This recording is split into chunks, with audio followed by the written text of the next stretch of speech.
Hello everyone. Structure and bonding के पिछले lectures में हमने ऑर्गेनिक रिएक्शंस किस तरह से संपन्न होती हैं, उनकी रिएक्शन मैकेनिज्म देखी थी। साथ ही हमने कोई भी रिएक्शन संपन्न हो उसके लिए क्या थर्मोडायनेमिक रिक्वायरमेंट्स होनी चाहिए, इसका हमने डिस्कशन किया था।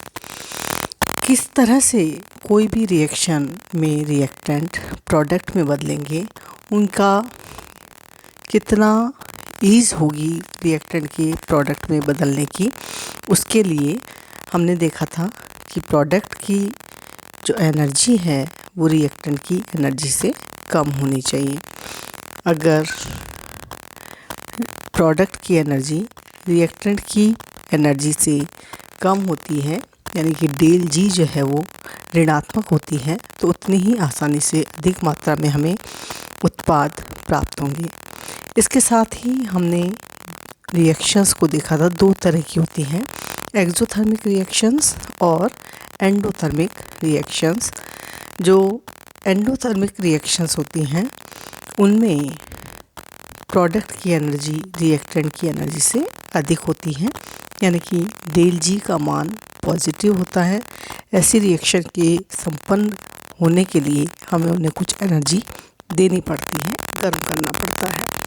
इसी तरह से जो एक्सोथर्मिक रिएक्शंस होती हैं उसमें प्रोडक्ट की एनर्जी रिएक्टेंट की एनर्जी से कम होती है, यानी कि डेल जी का मान नेगेटिव होता है। ऐसी रिएक्शंस जब संपन्न होती हैं तो इसमें से कुछ एनर्जी बाहर निकलती है और हमें ऊर्जा देने की आवश्यकता नहीं पड़ती। तो ये जो हमने देखा था कि डेल जी का मान जो है वो नेगेटिव होता है तो रिएक्शन आसानी से संपन्न होती है। लेकिन किसी भी रिएक्शंस में डेल जी जो है अगर नेगेटिव हो तो इसका मतलब ये बिल्कुल नहीं है कि रिएक्शन जो है वो संपन्न होगी ही होगी। नेगेटिव डेल जी का होना आवश्यक है, लेकिन ये एक सफिशिएंट कंडीशन नहीं है किसी भी रिएक्शन के होने के लिए। किसी भी रिएक्शन के होने के लिए फ्री एनर्जी ऑफ एक्टिवेशन भी आवश्यक है, यानी कि रिएक्शन की काइनेटिक रिक्वायरमेंट क्या होनी चाहिए, इस पर भी हमें फोकस करना होता है। तो फ्री एनर्जी जो है वो एक्टिवेशन एनर्जी की रिक्वायरमेंट भी किसी रिएक्शन के होने के लिए होती है। एक्टिवेशन एनर्जी क्या होती है? मिनिमम अमाउंट ऑफ एनर्जी होती है जो कि किसी रिएक्शन के होने के लिए आवश्यक है। और ये कैसे रिलीज़ होती है? रिएक्टिंग मॉलिक्यूल के कॉलिजन से, रिएक्टिंग मॉलिक्यूल की टक्कर से ये रिलीज़ होती है। इसलिए रिएक्टेंट प्रोडक्ट में बदले उसके लिए ये आवश्यक है कि एटम्स का ज्योमेट्रिकल अरेंजमेंट भी सही होना चाहिए। ये क्या कहलाता है? एक्टिवेटेड कॉम्प्लेक्स कहलाता है, या ट्रांजिशन स्टेट जिसे हम कहते हैं। ट्रांजिशन स्टेट में क्या होता है, जो इसकी एनर्जी होती है वो रिएक्टेंट या प्रोडक्ट दोनों की एनर्जी से ही ज़्यादा होती है, लेकिन फिर भी ये किसी रिएक्शन के होने के लिए दूसरी रिक्वायरमेंट है। ये जो है, जो कोलाइडिंग मॉलिक्यूल हैं वो कम से कम मिनिमम एनर्जी रखने चाहिए, यानी कि एक्टिवेशन एनर्जी उनमें होनी चाहिए। उसके बाद ही उनमें कोई भी बॉन्ड बन सकेगा, और इसके साथ ही वे प्रॉपरली ओरिएंटेड होना चाहिए जिससे कि उनके बीच में आपस में बन सके। तो हम ये एक एनर्जी लेवल डायग्राम देख सकते हैं जो कि सिंगल स्टेप रिएक्शन के लिए है।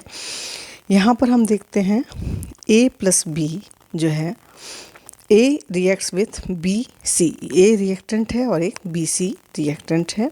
ये है आपका रिएक्टेंट जिसकी एनर्जी लेवल यहाँ पर है। इसी तरह से जो प्रोडक्ट है वो बनता है AB + C। प्रोडक्ट की एनर्जी हम यहाँ देख रहे हैं रिएक्टेंट से कम है, that is del G is negative.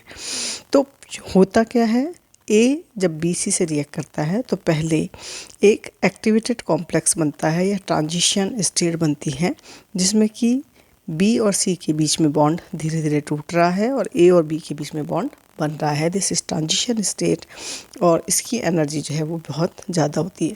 तो कोई भी रिएक्शन संपन्न हो, इसके लिए क्या रिक्वायरमेंट है कि कम से कम उसमें ये जो एक्टिवेशन एनर्जी है रिएक्टेंट और ट्रांजिशन स्टेट के बीच की एनर्जी ई एक्टिवेशन एनर्जी के बराबर ऊर्जा होनी चाहिए, जो कि कॉलिजन से प्राप्त होती है, रिएक्टेंट के मॉलिक्यूल के कॉलिजन से प्राप्त होती है।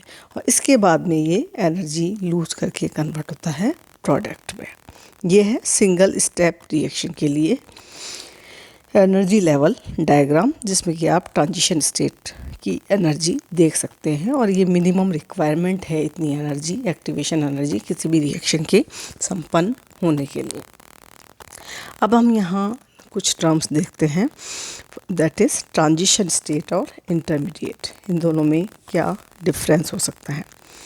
केमिकल रिएक्शन में क्या होता है, रिएक्टेंट जो है वो प्रोडक्ट में कन्वर्ट होता है। तो ये एक सिंगल स्टेप रिएक्शन भी हो सकती है, एक स्टेप में भी हो सकती है और एक से अधिक स्टेप में भी हो सकती हैं।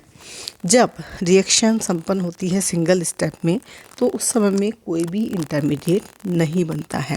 जैसे कि हम ये रिएक्शन देखें, A reacts with B C to give A B plus C. इस रिएक्शन के दौरान क्या होता है कि ए बी बॉन्ड जो है वो बनना शुरू होता है और बी सी बॉन्ड जो है वो टूटना शुरू होता है इस तरीके से। तो ए बी बॉन्ड यहाँ बनना शुरू हो रहा है और बी सी बॉन्ड जो है टूटना शुरू हो रहा है। तो एक ऐसी स्टेज पहुँचती है जहाँ पर सिस्टम की एनर्जी सबसे ज़्यादा होती है और ये सबसे कम स्टेबल होता है।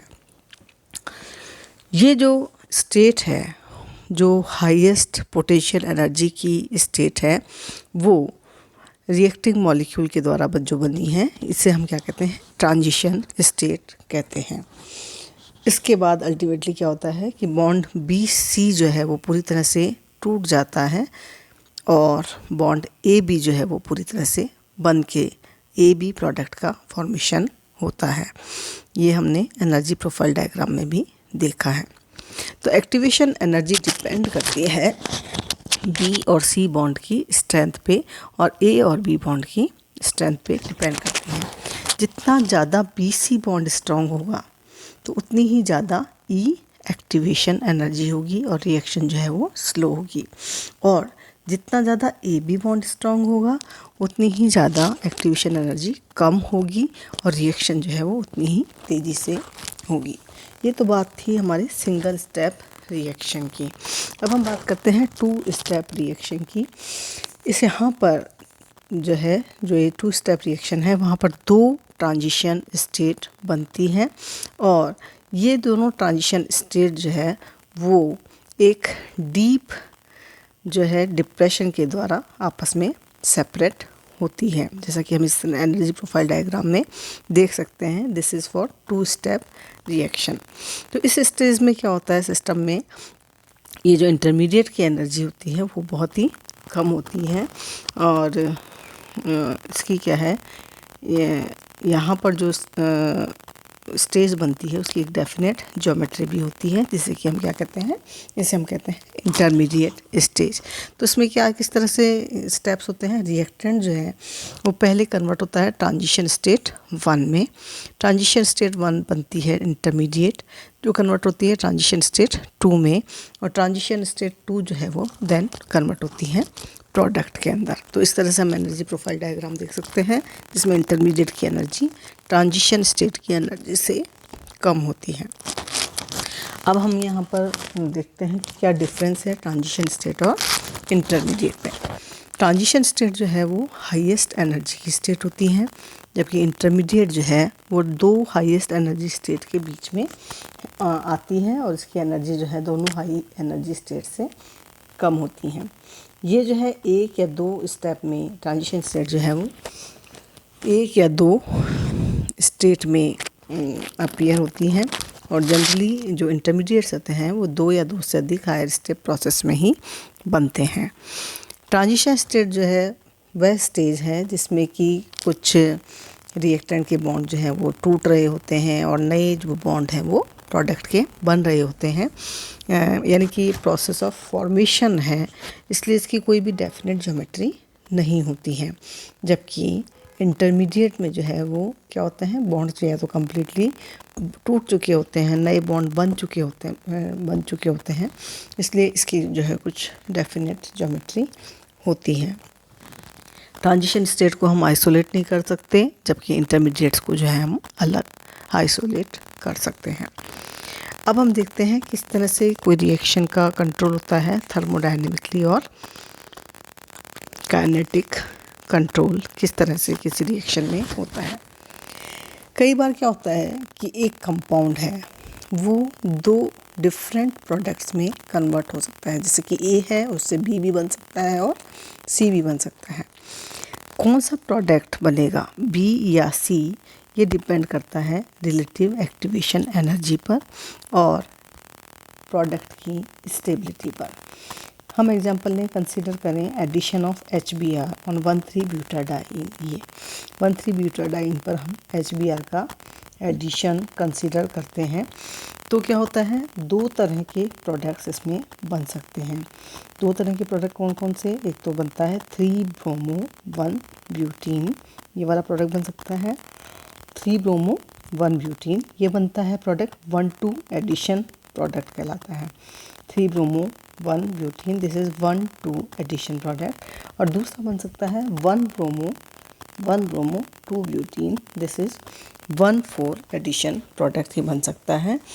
ये जो है रेजोनेंस स्टेबलाइज इंटरमीडिएट कार्बोकैटायन के द्वारा बनता है। जैसा कि हम देख रहे हैं इस रिएक्शन मैकेनिज्म में 1,3-ब्यूटाडाइन पर HBr का अटैक है, HBr इन एसिडिक मीडियम, तो क्या बनता है, कार्बोकैटायन जो यहाँ पर इंटरमीडिएट की फॉर्म में बन रहा है। इसके द्वारा दो डिफरेंट प्रोडक्ट्स का फॉर्मेशन पॉसिबल है। अगर हम देखें कि अब कौन सा प्रोडक्ट बनेगा, तो ये ऑब्जर्व किया गया है कि जो लो टेम्परेचर होता है, कम टेम्परेचर पर -80 डिग्री सेंटीग्रेड पर क्या होता है, 1,2 एडिशन प्रोडक्ट जो है वो आसानी से बनता है। जबकि अगर हाई टेम्परेचर हो रिएक्शन का तो 1,4 एडिशन प्रोडक्ट जो है वो बनता है।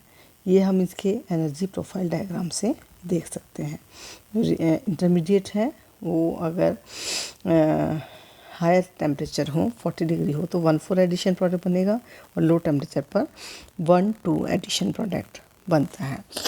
लो टेम्परेचर पर जो है 1,2 एडिशन प्रोडक्ट बनता है क्योंकि इसके लिए हमें लो एक्टिवेशन एनर्जी की आवश्यकता होती है, इसलिए ये आसानी से बन जाता है। प्रोडक्ट 3 या 1,3-ब्यूटाडाइन जो है वो क्या कहलाएगा, इसलिए काइनेटिकली कंट्रोल्ड प्रोडक्ट कहलाएगा। जबकि हाई टेम्परेचर पर जब रिएक्शन जो है वो इक्विलिब्रियम अटेन करती है तो प्रोडक्ट 4 बनता है। इस कंडीशन में प्रोडक्ट 3 जो है वो पहले इनिशियली बनता है, लेकिन ये वापस इंटरमीडिएट में रिवर्ट हो जाता है और इसके बाद ज़्यादा स्टेबल 4 दैट इज़ 1,4 ब्यूटाडाइन जो 1,4 प्रोडक्ट जो है वो बनता है। इसलिए जो प्रोडक्ट 4 जो है वो क्या कहलाता है, थर्मोडायनेमिकली कंट्रोल्ड प्रोडक्ट कहलाता है।